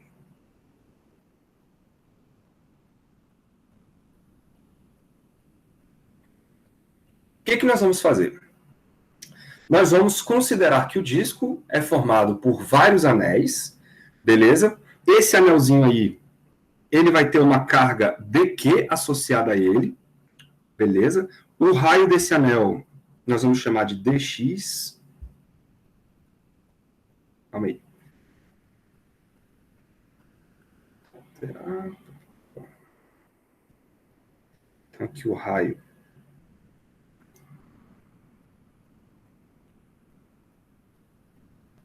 Esse raio nós vamos chamar de x, na verdade. Está lá marcado. Nós vamos chamar isso aqui de x. Só que o grande lance é a espessura desse anel. Aí eu vou marcar aqui de laranjinha também, mas eu vou colocar uma seta dupla.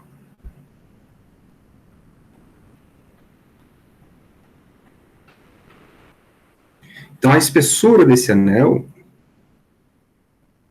corresponde ao nosso dx.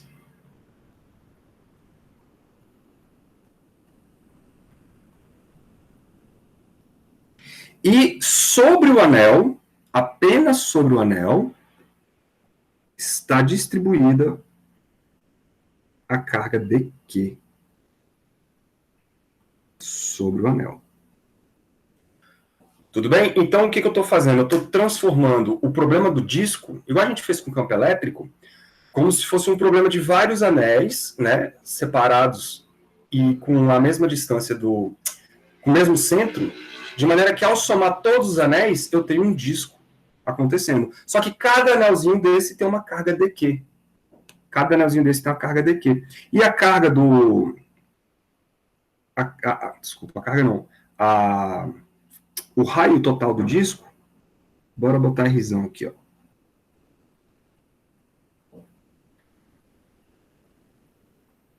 Esse é o Rzão. Beleza? E qual é a distância do dQ até o ponto P? É o nosso R. Então, a distância do nosso dQ até o ponto P, essa distância ela é a mesma para todos os lugares desse anel. Então, eu vou chamar isso aqui de R. Beleza? E essa altura aqui eu posso chamar de Y. Sem problema algum. Bom, montado o problema, a gente monta a equação. Então, o potencial, como é um bicho finito, eu posso escolher o zero no infinito, sem problema nenhum. Então, a equação é 4π ε0 integration de dq sobre R. Percebam, agora não tem o que fazer, cara. Cada anel, se eu escolher um anel mais para a borda ou mais para o centro, eu vou ter uma distância R diferente. Sacaram? Então, esse R não é mais constante. Então, essa integral aí não é mais tão trivial quanto a integral passada. Não é. Então, eu preciso encontrar uma relação entre o Q, o dQ e o R. Como que a gente faz isso? Primeiro, eu sei que o R está associado com o X, né, por conta do teorema de Pitágoras. Eu já sei isso. Agora, o dQ, eu tenho que ver como que está o dQ associado com o X também. E como que a gente faz isso? A gente sabe que aqui é um disco, então é uma coisa superficial, né? Então a gente sabe que o dQ, não posso mais escrever dQ, eu não posso mais escrever ele como um lambda dx, não posso. Por que eu não posso? Porque agora eu não tenho apenas uma dimensão, eu não tenho apenas um comprimento. Né? Eu tenho que o dq ele vai ser uma densidade sigma espalhado pela superfície vezes o elemento de área dA. Beleza? Agora sim. E esse dA, aqui eu posso pensar como sendo um d do πr quadrado. Do πr quadrado. Beleza? Ou seja, o dq, porque eu estou falando de um círculo, né? Percebam, galera, se você quiser calcular, por que eu estou dizendo isso? Porque a carga total do disco é o sigma vezes a área. Só que a área de quem? A área do círculo. Beleza? Então, se eu pego a derivada dos dois lados aqui, eu vou ter um dq e um dA, que é a derivada da área do círculo, que é πr quadrado. Então, cai o 2, né? E fica 2π sigma r dr. Legal? E nesse caso aí, esse nosso r vai ser o x, tá? Porque é o xzinho, eu vou botar assim, e trazendo para o nosso problema, isso aqui vai dar 2π sigma x dx. Pronto. Substituo todas essas informações lá no meu potencial, eu fico com V é igual a 1 sobre 4π ε0, integral. No lugar do dq, eu vou escrever 2π sigma x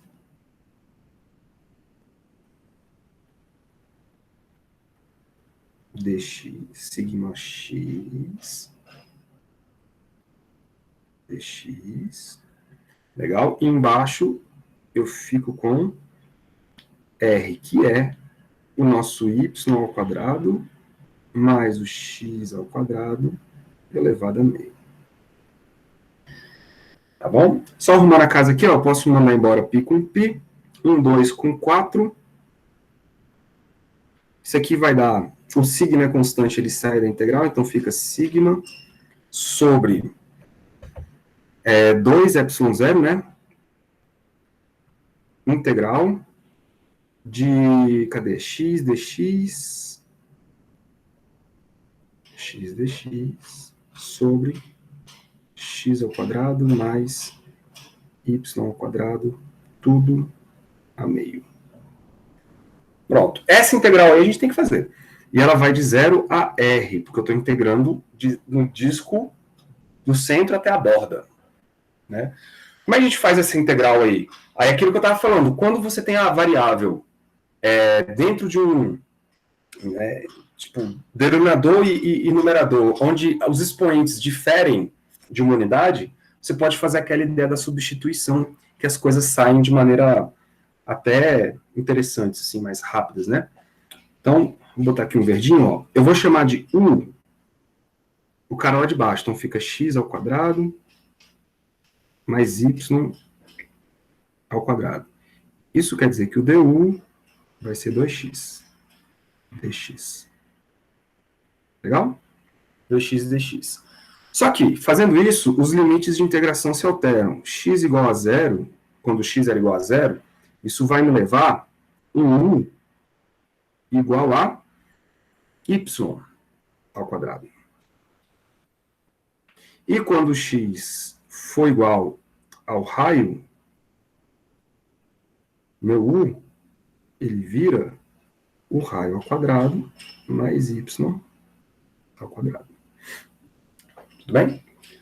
Então, voltando para o problema, a gente vai ficar com potencial V é igual a sigma sobre 2 epsilon zero, integral de quem? De x sobre u elevado a meio, legal?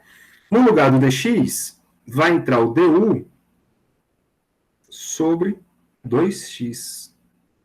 Pronto, aí esse x aqui, ó, corta com esse x, e aí eu vou ter uma integral assim. O 2 com 2 lá vai dar um 4, então fica 1 sobre 4 epsilon zero. Tem um sigma aqui em cima.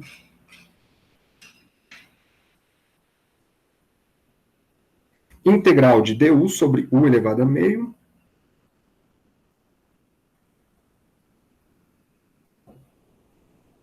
Que vai de y ao quadrado até r ao quadrado mais y ao quadrado. Pronto. Cara, fazer essa integral aí todo mundo manja, né, cara? Essa integral aí é sossegada. A integral de 1 sobre x elevado a meio é como se fosse x elevado a menos meio. Então, cai o menos meio. Desculpa, primeiro você subtrai, né? Menos meio, você soma, desculpa, menos meio mais 1. Então, vai dar meio positivo. Cai o expoente invertido. Então, no final das contas, ficaremos com isso aqui. V é igual a... Tínhamos um sigma sobre 4 epsilon zero. Vai aparecer um 2 aqui da integração, porque vai cair o expoente. 2 vezes o u integrado, que é mais meio. Isso tudo nos limites de y ao quadrado até r ao quadrado mais y ao quadrado. Tudo bem, galera? Substituindo aí, a gente vai ter o seguinte. Já vou botar de vermelho aqui para a gente ganhar tempo. Substituindo aí, a gente fica com V é igual a... Aqui vai embora, né? 4 com 2. Vai dar um sigma sobre 2 epsilon zero. 2 epsilon zero. E aí eu vou ficar com os limites aqui colocados. Vai ter um r quadrado mais y ao quadrado elevado a meio, menos a raiz de y quadrado. Então, menos y. Pronto. Esse é o resultado final.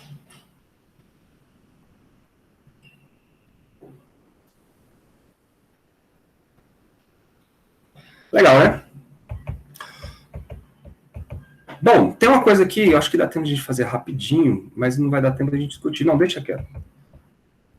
Próxima aula eu falo disso aqui, no comecinho dela, porque a próxima aula eu vou falar um pouquinho de capacitância, tá?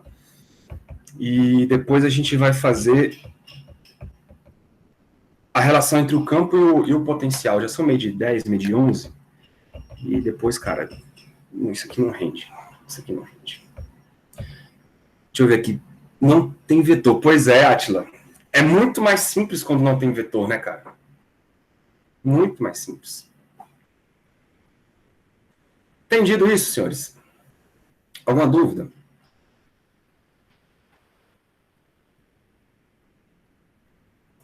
Se eu começar a próxima parada aqui, eu vou passar do 12:30. E aí a gente vai se complicar para o nosso almoço.